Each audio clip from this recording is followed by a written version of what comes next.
June 20th, 1942, Auschwitz.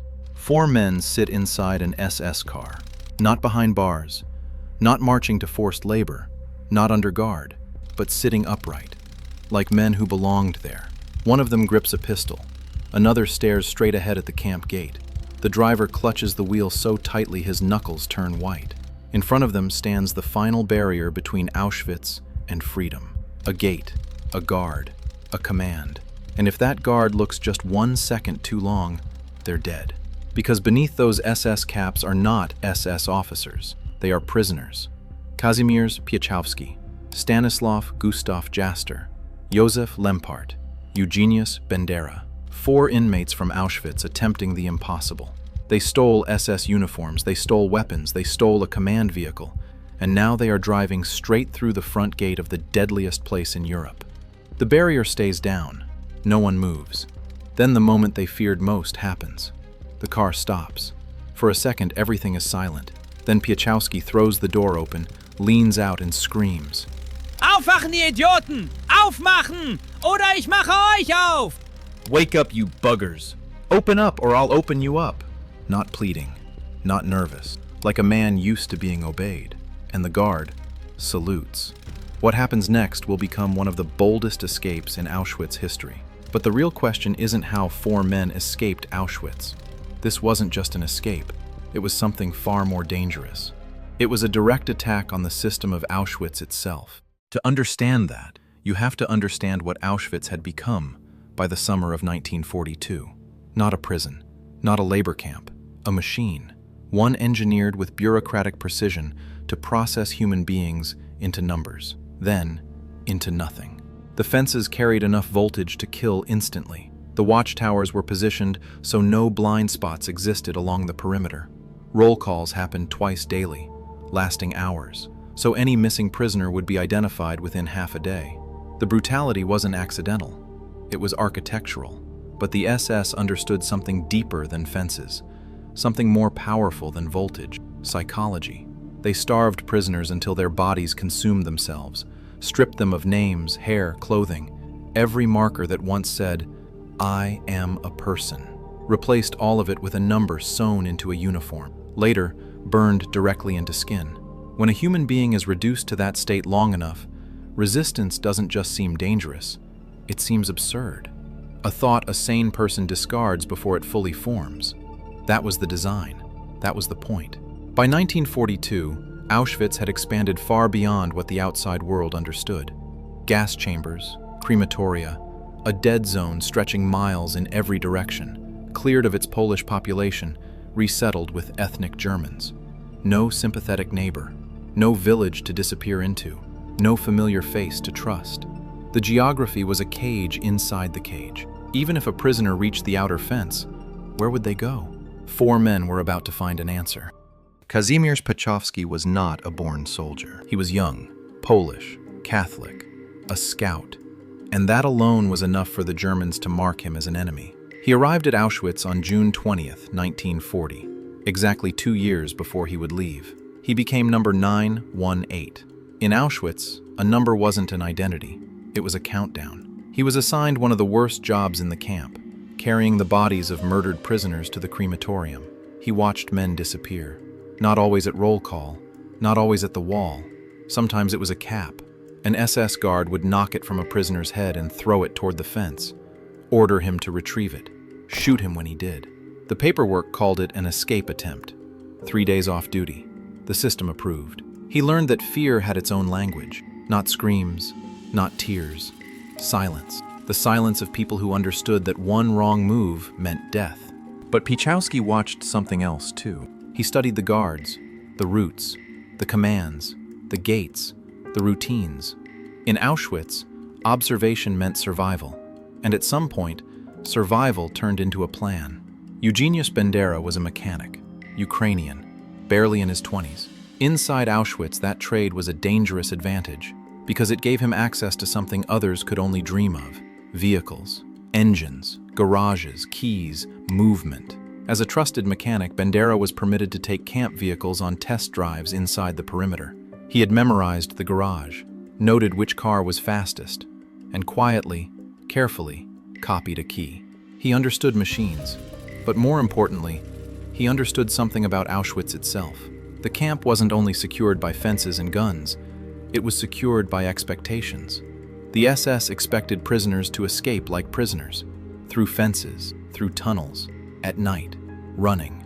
No one expected prisoners to dress as SS officers, get into a command vehicle, and drive out through the front gate. That's why it might work, or fail in seconds. Then came the moment that made waiting impossible. Bandera's name appeared on a list.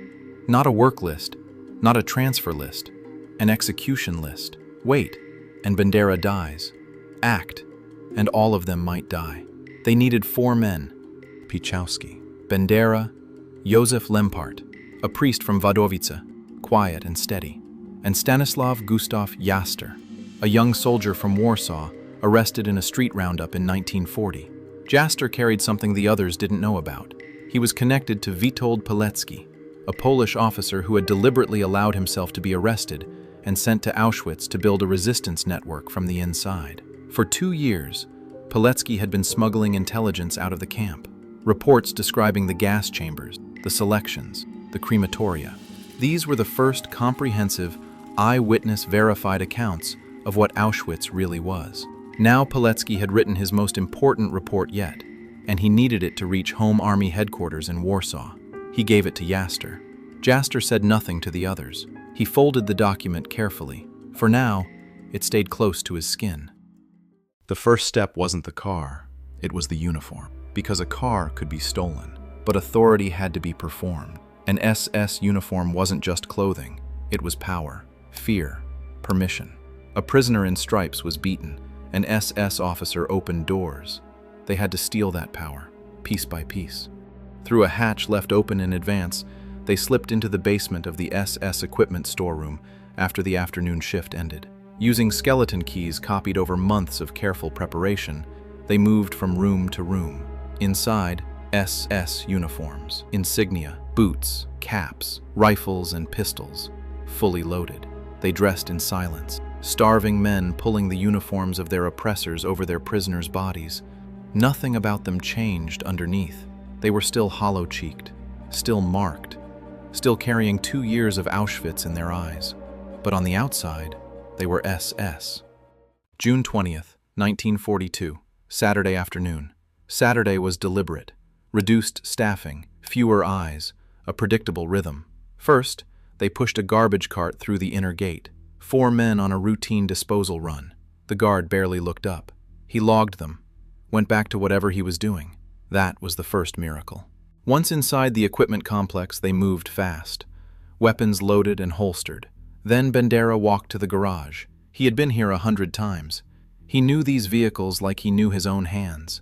He used the copied key. The engine of the Steyr 220 turned over. The Steyr 220 was not just any car. It was the staff car reserved for the head of the garrison, one of the fastest and most recognizable vehicles in the camp. They were about to steal the commandant's car. Bandera took the wheel. Piechowski settled into the front passenger seat, wearing the insignia of an SS second lieutenant. Lempart and Jaster sat in the back. No one spoke. The car moved, openly, deliberately, right through Auschwitz, past buildings, past prisoners, past guards. No one stopped them. Because power doesn't just rely on being seen, it relies on not being questioned. Then came the gate, the main gate, the place where thousands had entered, and almost no one had ever left alive. The car slowed. The barrier stayed down. 1 guard, 1 barrier. 1 second too long and it was over. Bandera kept the engine running. Piechowski kept his eyes forward. The guard looked at the car. He looked at the SS plates. He looked at the officers inside, and he did not open the gate. The car stopped. A moment that lasted a lifetime. Then, from the back seat, low, urgent, hissing, Lempart pressed his knuckles into the back of Piechowski's neck. Kazik, do something. Piechowski later said that in that instant, he was already saying goodbye to his mother.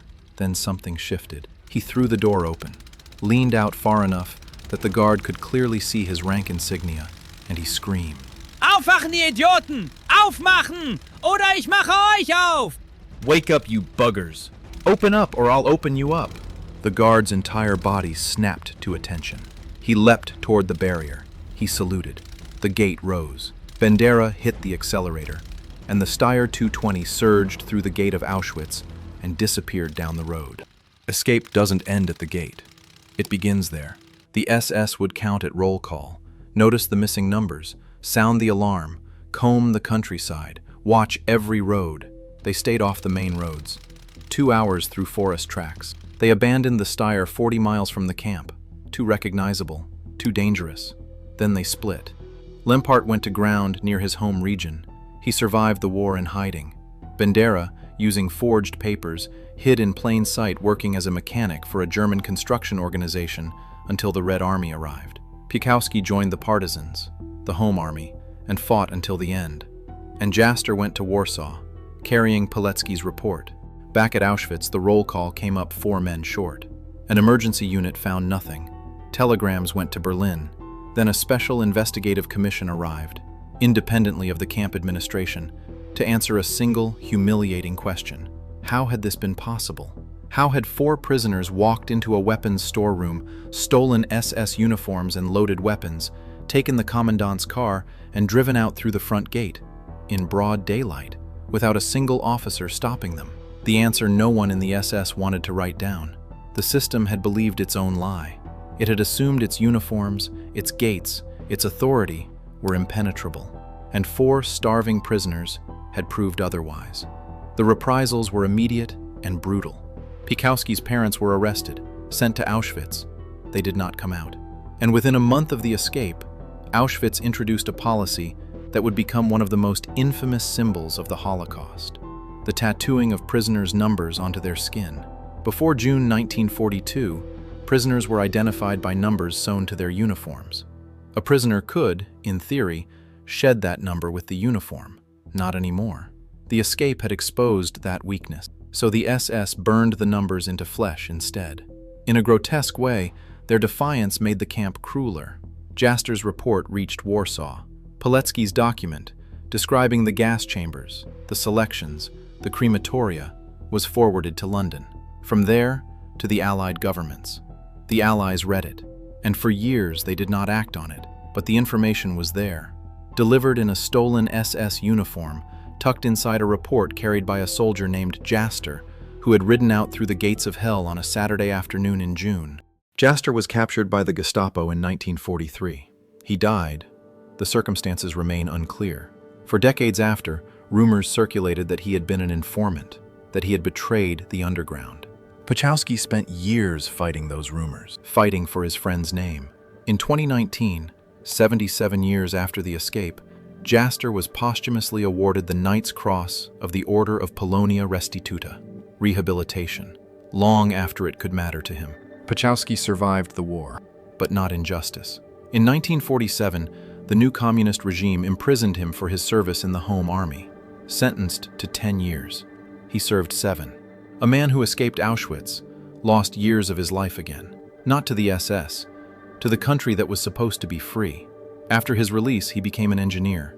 He worked at the Gdansk shipyard, the same shipyard that would one day birth Solidarity, the movement that brought down communist rule in Poland. He traveled the world. He spoke at schools. He gave interviews. He appeared in documentaries, not as a hero, as someone who remembered. He remembered the cart through the gate, the hatch in the basement floor, the smell of the SS uniforms, the sound of the Steyr's engine, the priest's knuckles against the back of his neck. Kazak, do something. Kazimierz Piechowski died on December 15, 2017. He was 98 years old, but one day defines him forever. June 20th, 1942, the day 4 prisoners didn't break out of Auschwitz. They drove out in the commandant's own car.